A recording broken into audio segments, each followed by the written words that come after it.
সংবিধান স্থগিত করে সিরিয়ার ডি ফ্যাক্টো লিডার আহমেদ আল শারাকে দেশের অন্তর্বর্তী প্রেসিডেন্ট হিসেবে নিযুক্ত করা হয়েছে।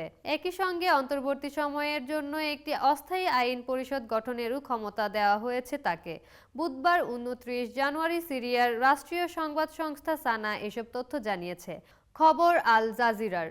আহমেদ আল শারাকে প্রেসিডেন্ট হিসেবে নিযুক্ত করার বিষয়টি সিরিয়ার নতুন ডি ফ্যাক্টো সরকারের সামরিক অপারেশন বিভাগের মুখপাত্র হাসান আবদেল ঘানি ঘোষণা দিয়েছেন বলে রাষ্ট্রীয় সংবাদ সংস্থা সানা জানিয়েছে। এ সময় আবদেল ঘানি দেশের সব সশস্ত্র গোষ্ঠী ভেঙে দেওয়ারও ঘোষণা দিয়েছেন। তিনি জানান, সব সামরিক গোষ্ঠী ভেঙে দেওয়া হয়েছে, তাদের রাষ্ট্রীয় প্রতিষ্ঠানে অন্তর্ভুক্ত করা হয়েছে। সাবেক শাসনামলের সেনাবাহিনী, নিরাপত্তা সংস্থা ও বাথ পার্টি ভেঙে দেওয়া হয়েছে। গত মাসে প্রেসিডেন্ট বাশার আল আসাদকে ক্ষমতাচ্যুত করতে তড়িৎ অভিযানে যোগ দেওয়া সশস্ত্র গোষ্ঠীগুলোর দামেস্ক বৈঠক শেষে এসব ঘোষণা এসেছে।